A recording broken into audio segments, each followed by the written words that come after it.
Lots of themes, gimmicks, and strange summoning mechanics have come in and out of the Yu-Gi-Oh! Metagame over the years.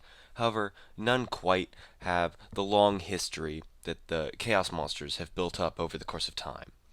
Players who have analyzed the history of the game mark the introduction of Chaos as the dawn of a new era for Yu-Gi-Oh!, akin to the introduction of Cyber Dragon. Banishing a light and a dark from your graveyard might seem, at first glance, as a heavy cost or too much setup to be worth the payoff. However, in practice, these Chaos Monsters became crazy powerful bombs that really became the cornerstone of how the game was played for a very long time. Upon release in 2004 within the iconic set Invasion of Chaos, the duo of Chaos Emperor Dragon and Blackluster Soldier specifically created a metagame that was centered entirely around their complete and total power. So powerful, even, that a few months after their release, Konami finally saw fit to ban cards within their game, banning not only Chaos Emperor Dragon, but also Witch of the Black Forest, a card primarily used in tandem with the strong Chaos Monsters. It is also worth noting that Chaos Emperor Dragon was not the only Chaos Monster whose legality diminished on this first ban list. Blackluster Soldier also found himself limited here. The Chaos cards were clearly much more powerful than Konami had originally intended them to be. They shook the metagame to a point no other card had before, and really set the tone for what a boss monster could be in Yu-Gi-Oh! However, this ban list obviously wasn't the end of the Chaos Monsters' domination on the TCG format. Moving towards the widely recognized GOAT format, Blackluster Soldier is clearly a dominant force here. The player who managed to drop a BLS first in a match could immediately shift the pace of the game into their favor. He truly owned the role of the boss monster during this period of time. Paired with cards like Graceful Charity and Magical Merchant, the graveyard setup and acceleration to get BLS on the field in a control style deck was simple and incredibly effective. Although Blackluster Soldier obviously played a huge part in GOAT format history, he wasn't the only Chaos card prevalent in 2005. Chaos Sorcerer was another Chaos monster similar to BLS that also had debuted in Invasion of Chaos, though it hadn't seen as much play as the other two up to this point. With BLS being limited and Emperor Dragon banned, Sorcerer became the cornerstone of Chaos-centric GOAT format builds. Players had even begun playing cards like Thunder Dragon in their decks to ensure easy graveyard setup for their Chaos monsters. Aside from typical aggro and control builds abusing these cards, there were also decks like Reasoning Gate, built with cards like Dimension Fusion and Monster Gate, exclusively in order to turbo cards like Sorcerer and BLS out and quickly annihilate their opponent. Decks like these specifically really highlighted the damage these Chaos cards were capable of, earning a reputation as a horribly aggressive, scary strategy to play against. The extremely aggressive nature of the Chaos Monsters and the pressure they exerted in the format was like nothing else ever seen before in Yu-Gi-Oh! These cards truly changed the direction of the game on release. For better or worse, we really may never know. Around the end of 2005, Konami had had enough of the reign of Blackluster Soldier, finally giving him the ban hammer his brother had received a while back. Not even a year after the release of IOC, and only one Chaos Monster had managed to remain legal. Moving forward through the history books, I'm going to be honest, doesn't get much better for a while, as in September of 2006, Chaos Sorcerer fell to the same fate as both the other Chaos Monsters, being put from unlimited to banned. The community consensus was clear.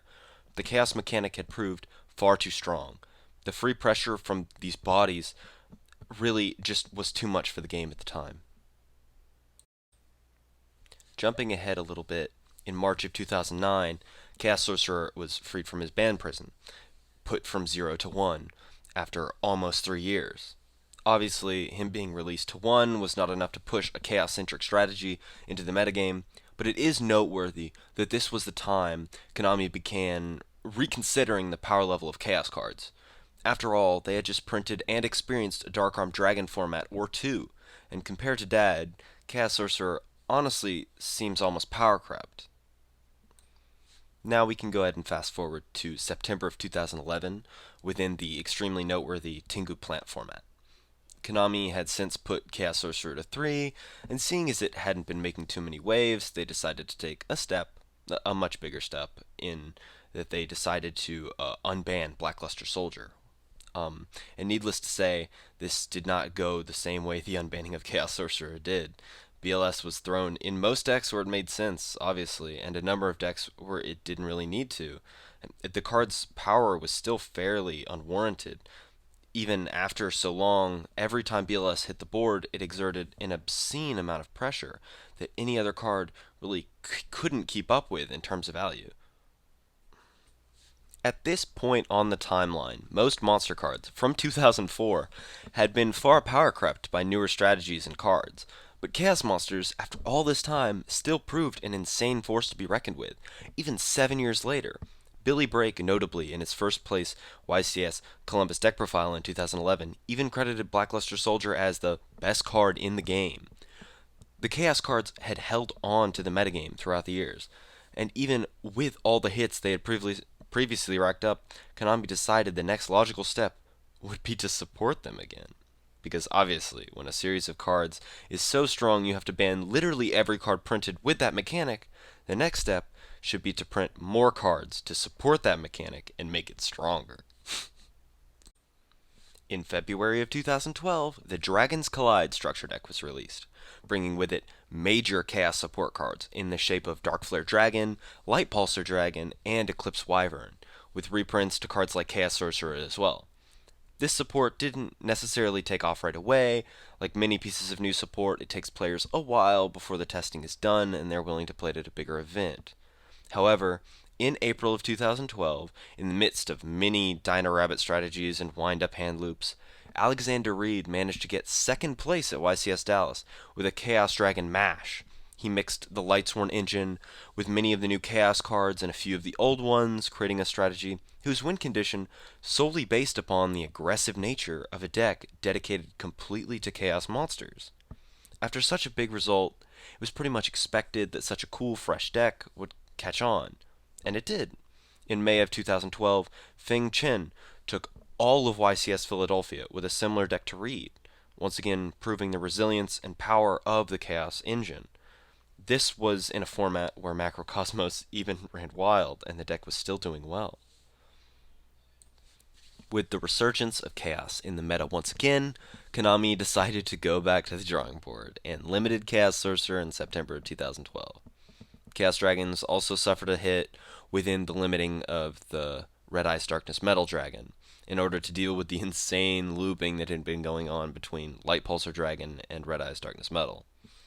This, for the most part, pushed Chaos out of the meta for the moment, but obviously the Chaos cards wouldn't go down forever. In November of 2013, within the set Shadow Specters, Konami decided to once again support the Chaos mechanic they had slammed on the ban list so hard time after time, this time releasing the duo of White Dragon Wyverburster and Black Dragon Collapse Serpent. These were level 4 dragon extenders that summon themselves from hand by banishing a light or a dark from grave, and then they would float to add the other one to the hand. Upon release, the cards really didn't make an impact, but they would have their time in the spotlight eventually. In December of 2014, yet another Chaos build appeared in the metagame.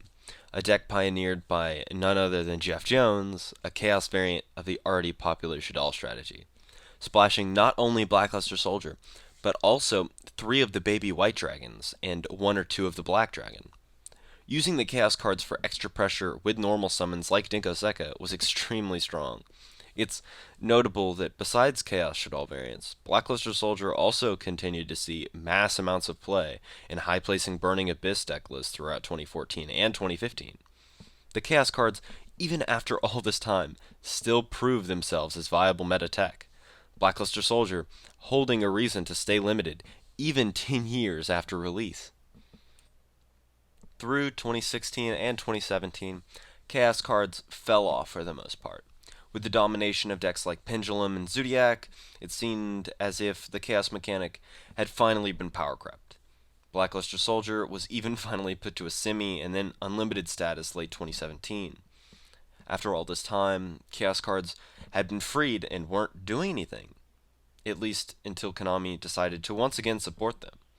In late 2018 came the release of Soul Fusion, and arguably the best Chaos card ever printed in Chaos Dragon Legionnaire. The first piece of Chaos support in ages, but it truly was fantastic.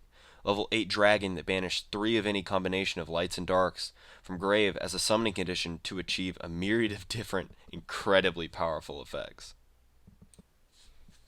Early 2019, we got to see the power displayed of such a strong Chaos card being printed.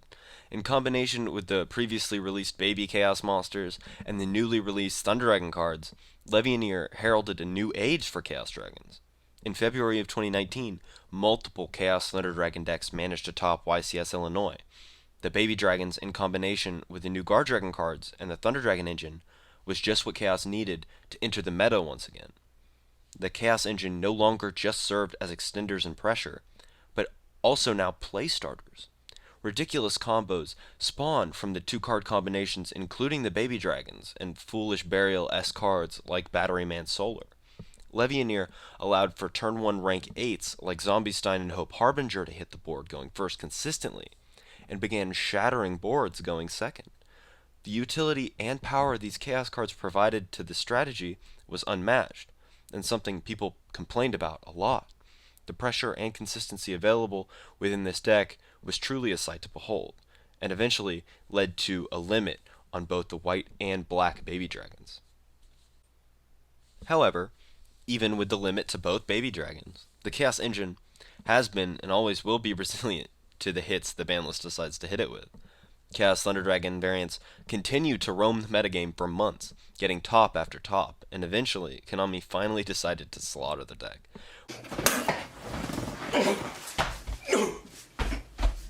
Oh my god! Oh my god! Argapane!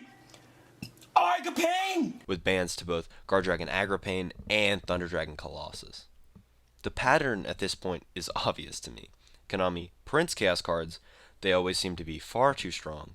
Konami then hits those Chaos cards, or cards played with them, until Konami decides to print even more Chaos cards. And truly, it is an infinite cycle. This is continued, actually, within the recently released set, Toon Chaos. Toon Chaos brought possibly one of the best Chaos support cards ever printed within Chaos space. A card that enabled the searching of not only the limited Baby Dragons, but any Chaos monster printed up to this point. Per usual, these cards, used in tandem with the powerful Dragon cards available, wrecked the metagame. Using Chaos Space, the Baby Dragons, and Legionnaire, Dragon variants saw major success within the April 2020 format, as well as the format succeeding that one, until Konami decided to once again hit the deck, this time banning Linkcross, a card commonly combined with Dragon Link monsters to start plays quickly with a few resources. However, it seems this hit to Chaos Dragons really wasn't enough to put it down, as more recently at the LCS 3v3, a Chaos Dragon variant won the entire thing, and had even more representation in top 32. Ever since 2004, Chaos cards have proved their worth within the metagame. The cards have come on and off the ban list for years now, and continue to impress in different ways every single time. From Chaos Recruiter to Chaos Control to Chaos Dragons to the more recent Chaos Thunder Dragons, the mechanic always seems to pop back up, in a new and improved state. Personally, I really like these cards. I think they have a lot to do with the identity Yu-Gi-Oh! Has established over the years, and honestly, every time they print new Chaos cards, I'm here for it. I hope you guys enjoyed this video. I thought something just recapping the history of the Chaos mechanic, since it's been relevant for so long, would it be at least a little interesting. And anyhow, I just hope you guys enjoyed. For more content, obviously, like, subscribe, yada yada yada, all that shit. Until next time, thank you guys, and goodbye.